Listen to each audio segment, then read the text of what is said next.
Did something or someone else determine these things for me? Was I a puppet? Or were they genuinely up to me? Life seemed completely meaningless if I could not even freely choose the little things.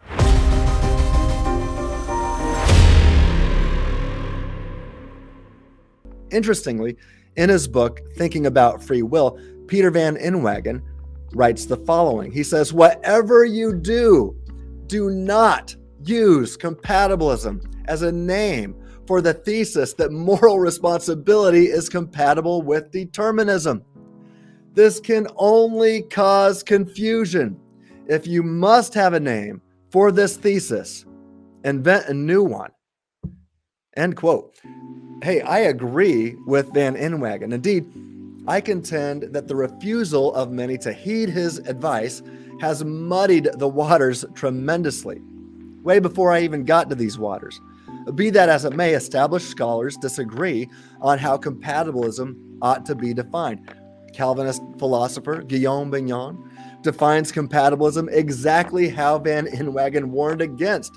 Bignon writes in his book on page 7, compatibilism is the thesis that determinism is compatible with moral responsibility.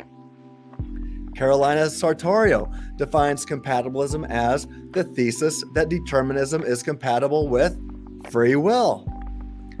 Finally, John Martin Fisher defines compatibilism as the doctrine that both some central notion or kind of freedom and also moral responsibility are compatible with causal determinism. In fact, Paul Minata offered the following in our exchange on social media. He said, compatibilism is a technical term introduced to name a thesis about the power or ability required to act in ways for which you may appropriately be held morally responsible, which can be had even if determinism were true. Well, look, even if Minata's understanding of compatibilism should be preferred, the fact remains that there are scores of definitions from which to choose. If only folks would have listened to Peter Van Inwagen and invented their own term. Now, since many ignored Van Inwagen's advice, the Stanford Encyclopedia of Philosophy reported the following in an entry entitled Arguments for Incompatibilism by Kadri Vivellen. I hope I pronounced her name right. She writes, it's important not to conflate the question of the compatibility of free will and determinism with the question of whether moral responsibility is compatible with determinism. She adds, it must be acknowledged that a change in definitions has crept into the literature, and many contemporary theorists understand compatibilism and incompatibilism as claims about moral responsibility. This entry will not follow that usage, end quote. Well, philosopher extraordinaire Dr. J.P. Moreland notes the vital difference between freedom and moral responsibility. He says, quote, most philosophers working in the subdiscipline regarding action theory and agency approach questions of free will by focusing on the sort of control needed to underlie moral responsibility. I agree this is important, but I do not think that this is the conceptual or epistemic starting point for developing a view of agency.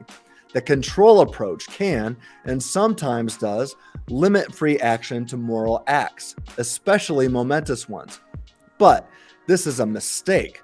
The primary places we exercise free agency are in directing our attentive noticings toward various intentional objects and in moving our bodies. As I go through my day, I freely choose to think, see, and notice various things within or around me. That's in The Naturalness of Belief, page 232.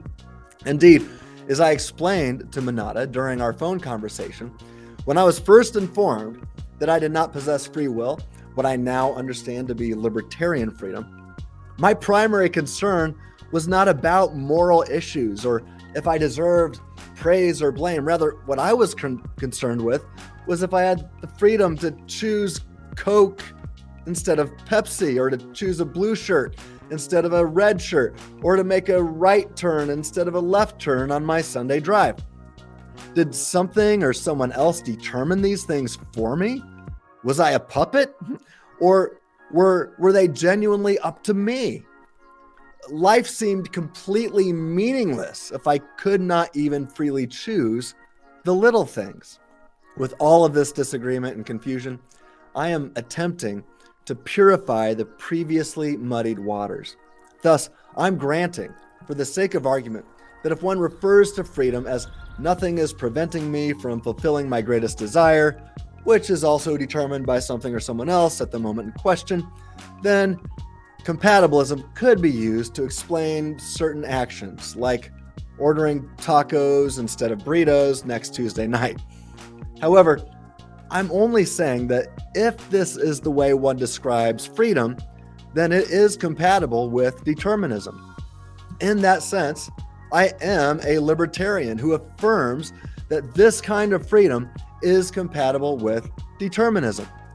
In that specific sense, technically speaking, I am a libertarian who affirms the first part of what McKenna and Coates defined as compatibilism. I explained to Manada that it seems that Robert Kane affirms something similar. Kane says, quote, "Those of us who are libertarians about free will, who believe in a free will that is incompatible with determinism, should, I contend, concede this point to compatibilists. Many freedoms worth wanting are compatible with determinism. What libertarians should insist upon is that there is at least one kind of freedom that is also worth wanting and is not compatible with determinism, which I define as the power to be the ultimate source and sustainer to some degree of one's own ends or purposes." Well, I contend that Kane is right, and that there is a kind of freedom that makes desert responsibility possible, and that this kind of freedom is libertarian freedom, not being determined by something or someone else. Thus, this vital kind of freedom is incompatible with determinism by definition.